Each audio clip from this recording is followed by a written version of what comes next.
Thank you. And thank you, Jacques, for that very insightful speech. I think I'm going to start with what just happened in New York City in the mayoral election, because I think some of you might be interested in that.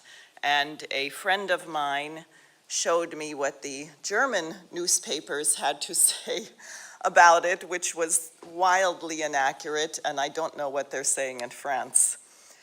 So as some of you may remember, this past July, I gave a speech in Berlin where I said that the children of Gaza would save the United States. And I'm sticking to that.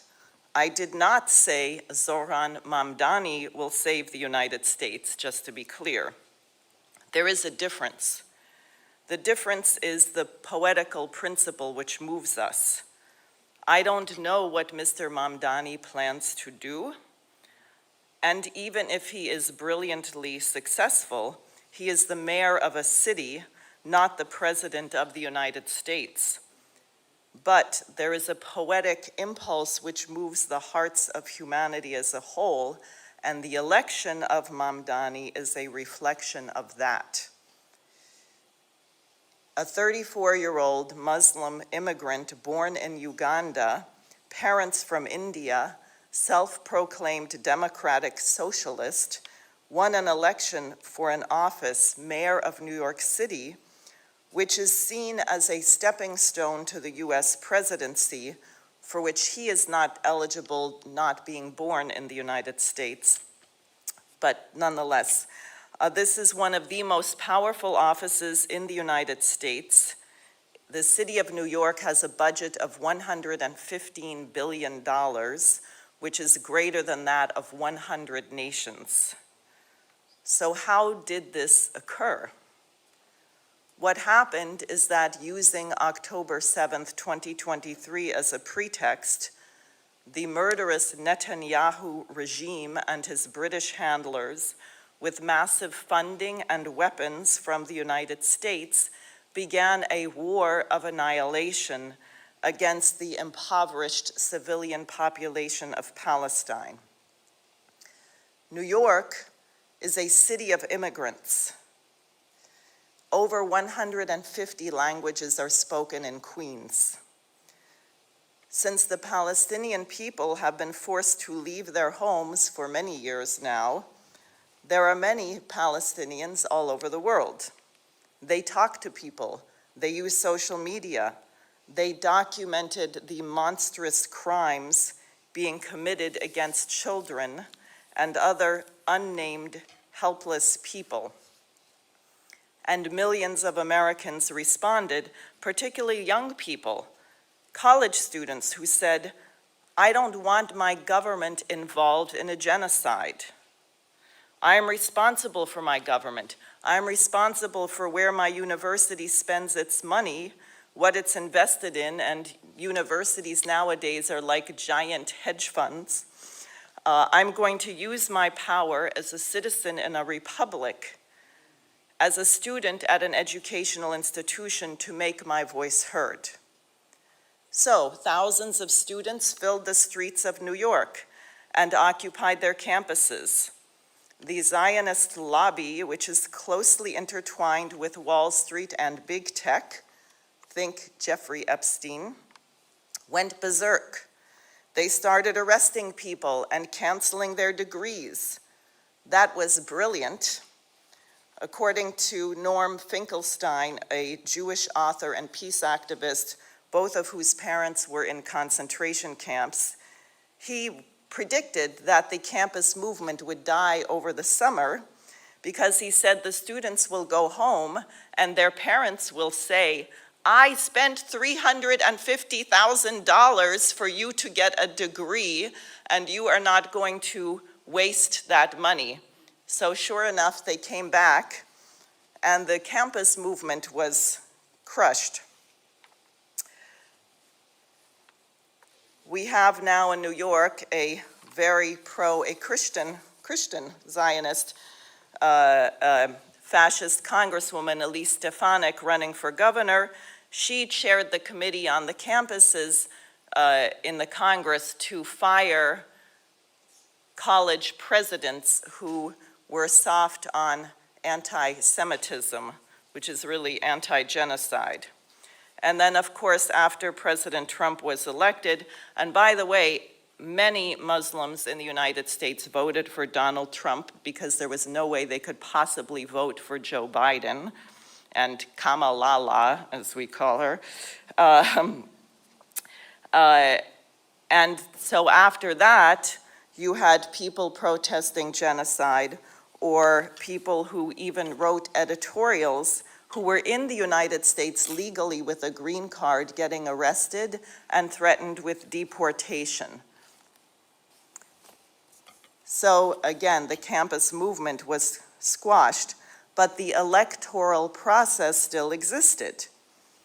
In 2024, the American Israel Public Affairs Committee, AIPAC, which should be forced to register as a foreign lobby group, spent hundreds of millions of dollars defeating anti-genocide members of Congress.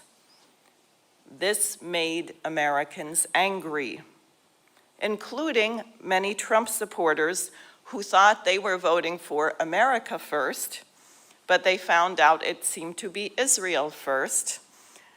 In the United States, for your information, it is fine to burn an American flag under freedom of speech, but if you touch an Israeli flag, you will go to jail, because that is anti-Semitism.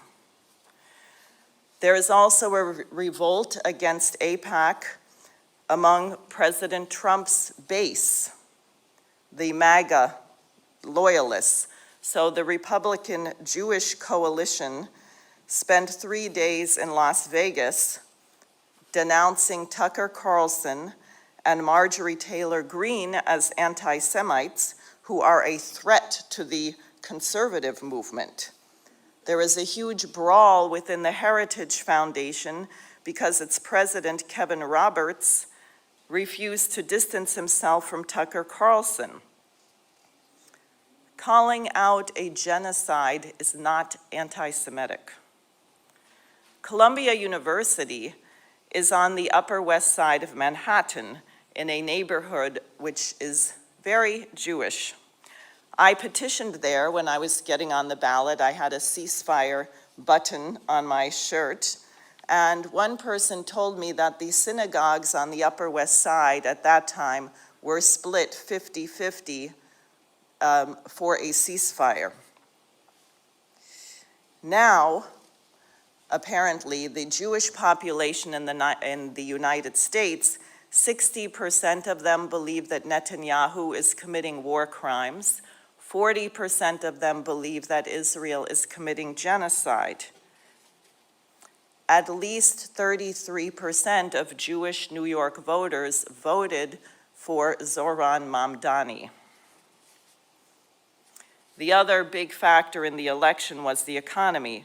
Most young people in the United States cannot afford a house or even rent.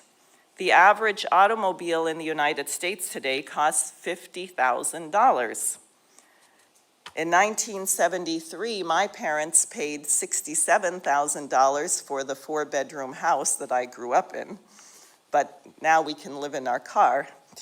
Mamdani campaigned for a rent freeze and more affordable housing. Mamdani was a foreclosure counselor before he got into politics. And then President Trump helped Mamdani. He posted on Truth Social the day before the election, "Any Jewish person that votes for Zohran Mamdani, a proven and self-professed Jew hater, is a stupid person." That made people more angry. According to Mamdani's campaign, they had 104,000 volunteers who knocked on 3 million doors. He received over 1 million votes, over 50%. He did also pick up some endorsements from very slimy, unreputable people like Bernie Sanders and Congresswoman Alexandria Ocasio-Cortez, not to mention the disgusting pro-Zionist governor of New York, Kathy Hochul, who put herself in a terrible pickle because she had driven Cuomo out of politics, and then he was the main candidate, so she had no choice but to endorse Mamdani. That's what I mean by a poetic principle. Mamdani himself may turn out to be terrible, or he might be good. But that's not the point. It's the dynamic of the election. So what does that mean for us? We're in a revolutionary moment. The moment Lyndon LaRouche described when he said, when you turn the light switch, the water comes on, and when you turn off the water, the lights go on. This is how the world is working right now for the billionaire elites who think they control everything. Everything they try to do to save their system, whether it's printing more money or not printing more money or censorship, it doesn't work. And by the way, they're also bankrupt. As you may know, last Friday, the Federal Reserve and the US Treasury had to pump $50 billion into overnight lending, the largest since 2019. So we have an urgent task, which is very personal for each of us. We must not allow ourselves to be little people. We must become big people quickly. Lyndon LaRouche once said to me and a group of us when we were running for office that the mark of a great leader is not to march around telling people what to do, but to create more leaders. It is not a competition.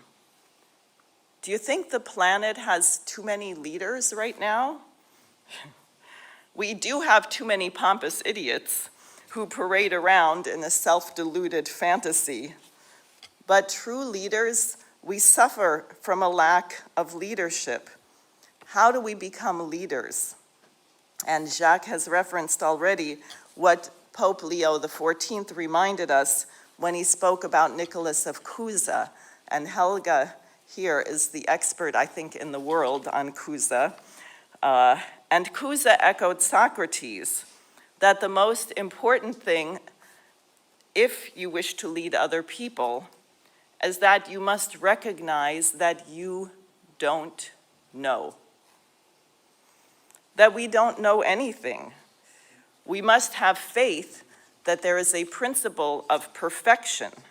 The creator of the universe has created perfectly, but that we, in our limited sphere of mortal existence, can only strive to be less imperfect.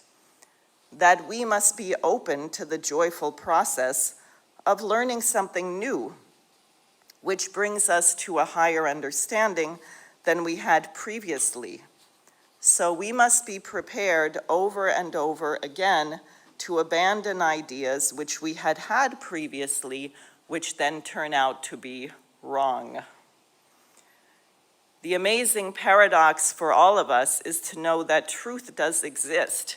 It is not your truth and my truth, and that kind of nonsense we hear today. Speak your truth. I hate that. Truth does exist, but in our lifetime, the best we can do is to apprehend it less and less imperfectly, and that is the beginning of wisdom. It is from this standpoint that we can end war and instead focus on our common enemies, which are those things that would prevent us from developing our creative potential, namely poverty, disease, war, and fear. And I'd like to go now to a short excerpt from a speech that Lyndon LaRouche gave in 2008 on this question. We are peoples on this planet of different cultural backgrounds. We depend upon our association with culture, our culture, in order to think, in order to communicate among ourselves, among our own people. And to unite our people with a common culture, or what becomes a common culture, to cooperate with nations of other cultures, and to define common aims of mankind, common goals of mankind. I'll refer to one here today of that type. This is something we're supposed to have learned in 1648 with the Peace of Westphalia. The aim of the victory lies not in war, but in peace. In the peace of peoples who have replaced killing each other with cooperating with each other and using their differences in cultural background as the basis for their cooperation, not for their conflict. And to use the weapons of warfare only as is necessary to maintain and defend that peaceful order with a minimum of effort, a minimum of conflict when necessary. So therefore, the time has come, instead of saying, who is the enemy? I can tell you who the enemy is. A British Union jerk. That's an enemy. There are other enemies. But how do we overpower our enemies? What's the best way to overpower our enemies? To conquer them? No. Conquest is not victory. It's to dissuade them from continuing to be enemies. And how was that done in 1648? It was done through the Peace of Westphalia, of putting the benefit of the other above one's own. And if people do that, then you have a system of cooperation, a Westphalian system as it's called. That's Roosevelt's intention, was to create a global Westphalian system. To take leading nations of the world, which at that time were the United States, China, and Russia, the Soviet Union then, who had conflicts, very serious conflicts. And to take these nations and bring them together by working each for the benefit of the others, the common benefits. So in terms of policy, how do you take all these airy ideas and make policy out of them? What do people need to be able to develop their talents? Is it useful to have housing, to have adequate food, to have decent health care? What about teachers, libraries, great artists and scientists, concert halls and laboratories? This is what confronted the founders of the United States 250 years ago. How do you form a government which allows the human individual the greatest possibility of developing their mind, of making a contribution to the future development of mankind? This is why the American Declaration of Independence says that our inalienable rights are life, liberty, and the pursuit of happiness, not life, liberty, and property. Try and take that with you after you die. So governments are instituted among men, deriving their just powers from the consent of the governed to do that. So what does that mean? It means that you better study physical economy. It means that you have to know how to ensure that future generations will be more numerous, live longer, be smarter and happier than even we are today here. And we have to master these ideas quickly. This is what I fear in the United States right now. We have a government of stupid people. People who think they are smart. Isn't that the worst thing? When someone who is stupid believes that he or she is smart. And it's okay for people to be stupid. I mean, not really, but if they're not in government, it's not that harmful. But if you're in government, then it's very dangerous. And again, Jacques mentioned this, but in a different context. I'll give you one example, which is that, as he said, the Russians announced that they had tested the Burevestnik missile. It is a nuclear-powered missile. It traveled 14,000 kilometers, which is a great distance. It can fly for a really long time undetected and then hit you. So some moron in the Trump administration decided that Russia had tested a nuclear missile. They didn't test a nuclear missile, you idiot. They have designed a nuclear energy fueled missile which can fly around the world probably several times. And yes, it can carry a nuclear warhead, but it doesn't need to, because right now, this missile, the Poseidon launcher and the Orezhnik, there is no defense. No one in NATO can stop these missiles. So what does President Trump say? We're going to resume nuclear testing because China and Russia are doing it. How stupid.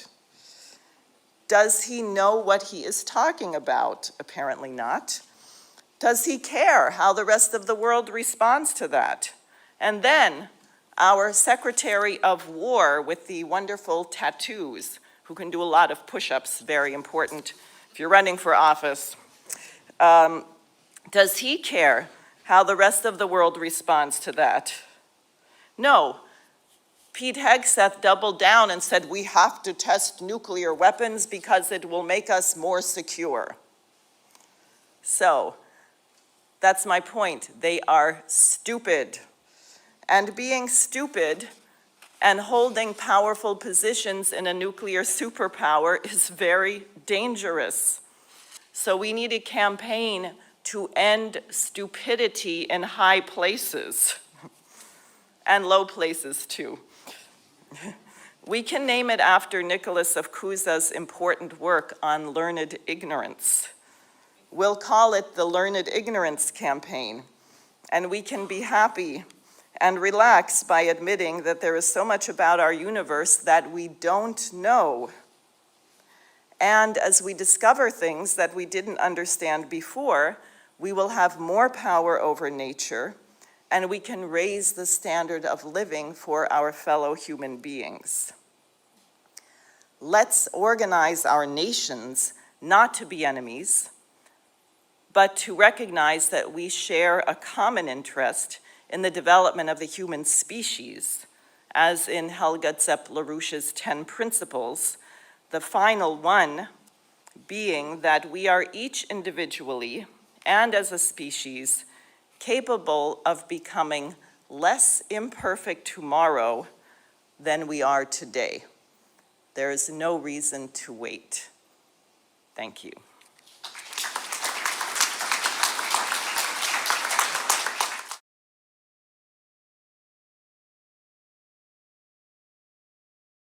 Hello, Jacques, and hello, all of you. I may be going to change the subject, but I will still be in the economic situation. It's about artificial intelligence of the jobs today and of the future and their impact on the society. Just on artificial intelligence, there's a great deal of anxiety about people losing jobs because of robots and artificial intelligence. And I think that's a misunderstanding of economics. And if you remember, well, we weren't alive, but many years ago, people worked 12 hours a day and children worked in physical labor. And as we developed machinery to replace that and a better appreciation that children should be in school learning things, we made laws that the work week should be 40 hours, no more than 8 hours a day, and children should not work. So if we can replace human labor in things like delivering packages and all kinds of other things, it means that perhaps the human workday should be 4 hours or 3 hours. Perhaps people will be in school until they're 27 or 28, not learning the garbage they teach you today, but actually studying. And then the human beings will have time to learn 5 languages, to play the violin, to play the piano, to spend hours looking at the stars and figuring out where the new galaxies are, that people will have the time to actually do the work which is uniquely in the domain of man, which is the development of creativity. So the idea that we have to have an 8-hour workday, which is threatened by this kind of progress, I think is a mistaken understanding of human economy. Very good. So, and right now, history, there's a big fight in history. My generation is kind of very angry at the way they were taught history, which is, I guess it's given a lot of fire to the woke movement. So, I just want to get your thoughts on that. How do, because it doesn't seem like, I mean, there's a lot of backlash that the U.S. was actually founded on good principles. Yeah, thank you.